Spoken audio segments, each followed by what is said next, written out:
안녕하세요. 한경기업경영지원본부 이혜진 세무사입니다. 안녕하세요. 김희영 세무사입니다. 네, 세무사님. 네. 사무실에 직원분 몇 분이세요? 저희 한 5분 정도 계신 것 같아요. 오, 그러면 4대 보험 부담 꽤 되지 않으세요? 매월 10일 정도가 되면 통장에서 훅 하고 빠져나갑니다. 네. 급여의 한 20% 정도 되는 것 같아요. 사실은 4대 보험이 직원 급여에서 예수를 한다고 해도, 그러니까 원천 징수한다고 해도 사업주 입장에서는 통장에서 그 금액이 그냥 오롯이 나가는 거기 때문에 다 제 돈이 나가는 것 같은데. 예, 그렇죠. 부가세처럼. 네.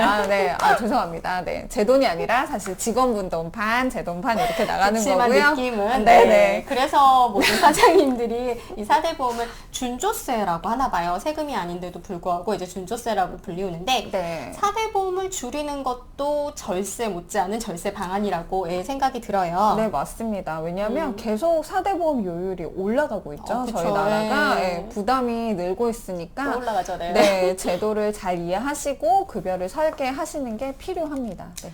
네, 그래서 이번 영상에서는 저희가 이제 4대 보험에 대해서 알아보려고 하는데요. 네. 그 중에서도 일반적인 4대 보험이 아니라 저희가 일용직, 아르바이트생이라고 불리우죠. 그렇게 네. 이제 일용직을 고용을 했을 때도 4대 보험 부담이 어떻게 되는지에 대해서 잘 모르시는 분들이 많아서 오늘은 그 점에 대해서 좀 알아보고자 합니다.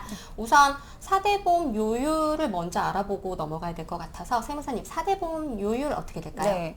직원 급여에서 떼는 비율로 일단 안내를 드릴게요. 네. 국민연금은 직원 급여에서 4.5%를 떼고요. 건강보험료는 3.43%, 장기요양보험은 건강보험료의 11.52%, 고용보험은 0.8%를 뗍니다. 그러니까 이 금액을 떼고 사업주는 이 동일한 금액을 또 한 번 더해서 납부를 하게 되는 거죠. 아, 그러면 국민연금 같은 경우에는 4.5, 4.2, 9%, 네. 이제 건강보험 같은 경우에는 3.43 해서 한 7% 정도, 그다음에 네. 고용산재가 들어가니까 그래서 20% 높네요. 네. 그러면 세무사님 이제 4대 보험 요율은 알아봤는데 네. 저희가 이제 오늘 주제인 일용직, 아르바이트생도 4대 보험 부담해야 해요?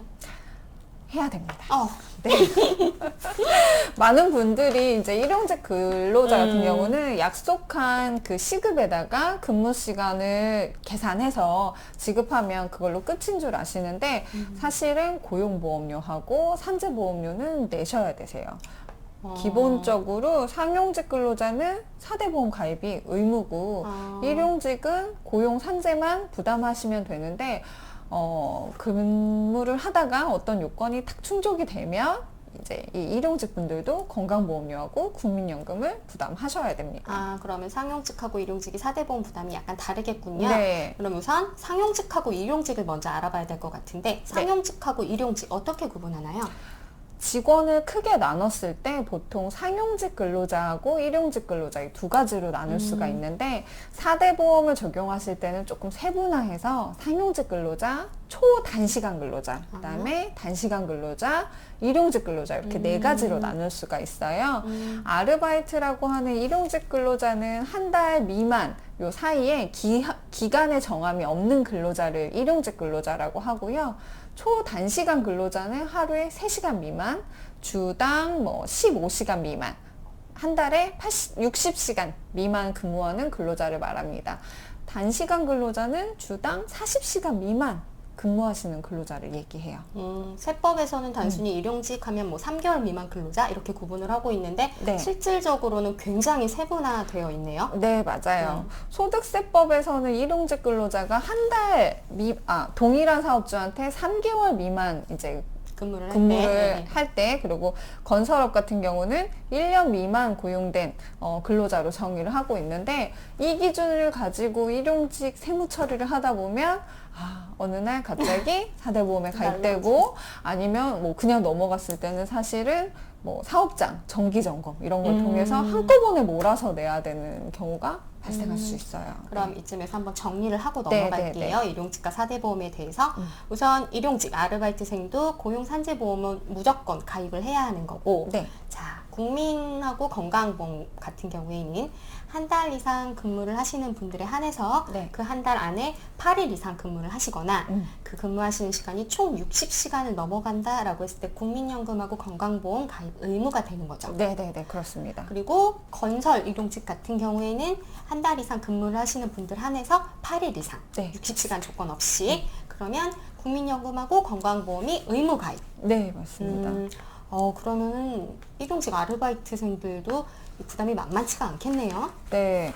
고용산재는 기본으로 부담하셔야 되는 거고, 월 8일 이상 60시간 이상 근로를 하는 경우에는 건강보험료하고 국민연금 가입을 해야 되는데, 월 8일 이상 60시간. 이게 생각보다 기준이 타이트합니다. 사실은 이것보다 일을 더 많이 하거든요. 그래서 일용직을 쓰시더라도 초과되는 경우가 종종 발생을 해요. 그래서 일용직 급여를 얼마를 지급했다 이렇게 신고하실 때 이 초과되는 시간에 대해서 지급한 비용 처리할 거냐 말 거냐 이 고민을 많이 합니다. 그러면 이제 네. 초과되는 금액, 만약에 초과되어서 한 7, 80만 원을 지급하는데 모두 비용 처리를 하고 싶어서 비용 처리를 하게 되면 4대 보험 부담이 생길 수 그렇죠. 있는 거죠. 네, 그걸 가입해야 되는 문제가 생기니까요. 그러면 네. 이게 두 개를 비교해서 결정을 하셔야 되는 선택의 문제가 생길 수도 있겠네요. 네. 그럼 이 부담을 줄일 수 있는 방법은 없을까요? 소규모 사업자라고 하면은 부담을 줄일 수 있는 그 제도적인 방안이 있습니다. 들어보셨을지 모르겠는데 두루누리 사업을 조금 고려해 보시면 두루누리 지원 사업이라는 거를 좀 떠올려 보시면 좋을 것 같아요. 자, 두루누리 지원. 이게 어떠한 사업인가요? 네, 10인 미만 사업장을 운영하는 소규모 사업자와 그 사업장에서 일하고 있는 근로자의 고용보험이랑 국민연금을 국가에서 지원해주는 제도를 두루누리 지원 사업이라고 하거든요.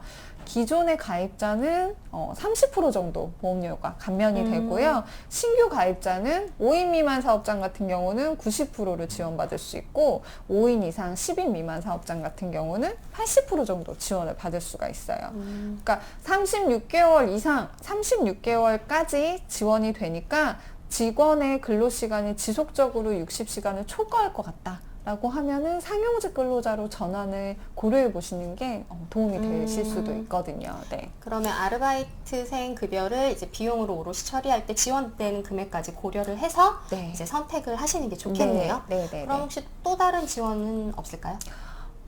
일자리 지원금이라는 제도가 추가로 있습니다. 월 평균 직원의 급여가 219만 원 이하이고요. 최저임금을 준수하고 고용보험을 계속 유지하고 있고 또 직원의 고용을 계속 그 직원의 고용 수를 유지하고 있다고 하면은 5인 미만 사업장은 1인당 7만 원, 그다음 5인 이상 사업장은 1인당 5만 원까지 지원이 돼서 우리 사업주님 통장으로 돈이 들어옵니다. 생각보다 국가에서 4대 보험을 지원해주는 사업이 꽤 있네요. 네네네네. 네, 오늘은 이제 사업주분들이 가장 고민하시는 것 중에 하나인 4대 보험과 관련된 정보를 알아보았는데요. 어떻게 도움이 되셨는지 모르겠습니다. 다음에는 더 알찬 정보로 다시 찾아뵙겠습니다. 감사합니다. 감사합니다.